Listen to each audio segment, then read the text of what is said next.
ఒక్కసారి అవకాశం ఇవ్వండి. కమలం పువ్వు గుర్తు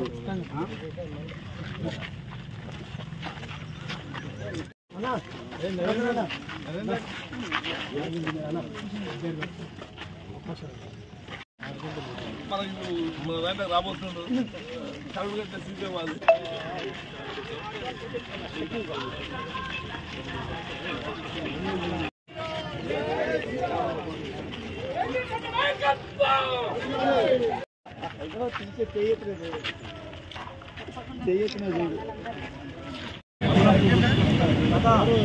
అవకాశం నరేంద్ర మోడీ అభ్యర్థి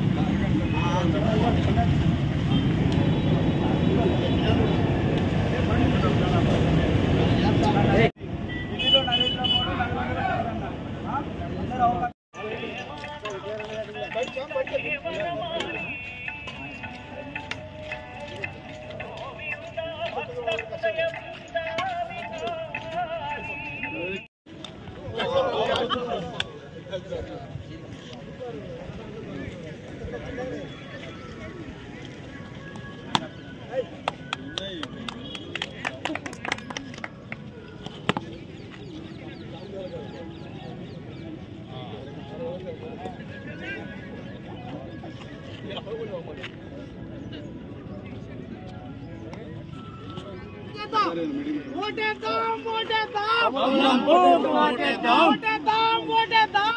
ఈరోజు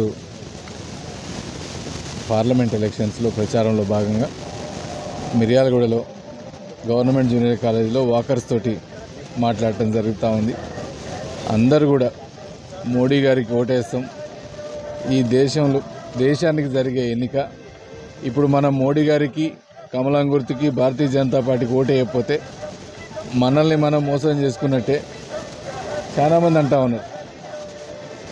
ఎందుకంటే అందరూ గమనిస్తూ ఉన్నారు ఈ 10 ఏళ్లలో దేశంలో జరిగిన అభివృద్ధి, ఈ 10 ఏళ్లలో ఇండియాకి వచ్చిన పేరు. ఎక్కడ చూసినా ఈరోజు మన జీడిపి పెరుగుదల కానీ వీటన్నిటిని దృష్టిలో పెట్టుకొని దేశ సమగ్రత కోసం, దేశ సార్వభౌమాధికారం కోసం, దేశం భద్రంగా ఉండాలంటే మోడీ గారు ఉండాలని మాట్లాడుతూ ఉన్నారు.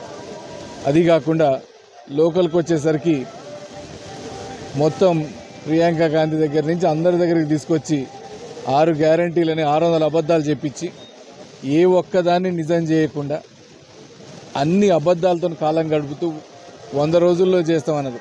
ఇంతవరకు ఒక్క గ్యారంటీ కూడా అమలు చేయకుండా ఏమన్నా అంటే మాకు అప్పులు ఉన్నాయి అంటా ఉన్నారు.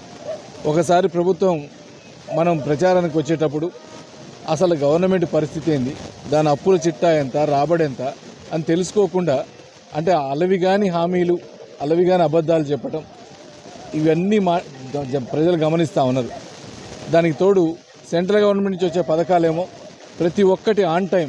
ఈరోజు కిసాన్ సమ్మాన్ యోజన తీసుకున్నా, వీధి వ్యాపారుల లోన్లు తీసుకున్నా, ముద్రా లోన్లు తీసుకున్నా, ప్రతి ఒక్కటి ఏది అడగకుండా టైంకి వస్తూ ఉన్నాయి.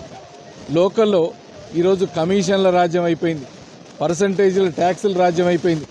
ఈరోజు ఏ బిల్లు కావాలంటే 9% ట్యాక్సులు అంట. ఏ ప్రాజెక్టులోకి వచ్చినా మొత్తం ఏమన్నా అంటే మేము ఢిల్లీకి పంపాలంటా ఉన్నారు. అంటే ఎంతసేపటికి ఈరోజు 4 నెలల మొత్తం పాలన గాలికి వదిలేసింది. గవర్నమెంట్ ఎక్కడ కూడా అసలు ఒక పని జరిగేది లేదు. ఈరోజు మనం చూసినాం ఇక్కడ నాగార్జున సాగర్ ప్రాజెక్టు కింద వేలాది ఎకరాలు ఎండిపోతూ ఉన్నాయి. దాని గురించి ధర్నాలు చేసి రైతులకి ఏమన్నా ఎక్స్గ్రేషియా ఏమన్నా ఇచ్చే పరిస్థితి లేదు. 500 రూపాయలు క్వింటాకి 500 ఎక్స్ట్రా ఇస్తామని చెప్పిండ్రు, అది కూడా ఊసు లేదు. 2 లక్షల రూపాయలు లోన్ అన్నారు, దాని పరిస్థితి అసలు అంతు పంతు లేదు. అంటే పెన్షన్లు పెంచుతామన్నారు అని ఆ పెద్దోళ్ళని మోసం చేసింది. వీటన్నిటి మోసాలు గమనిస్తూ ఉన్నారు. ఇప్పుడు ఒక్కటే, ఇది దేశానికి జరిగే ఎన్నిక. ఈ ఎన్నిక ఖచ్చితంగా నరేంద్ర మోడీ గారికి, కమలం గుర్తుకే ఓటేయాలని ప్రతి ఒక్కరిని కూడా పేరు పేరున ప్రార్థిస్తా ఉన్నా.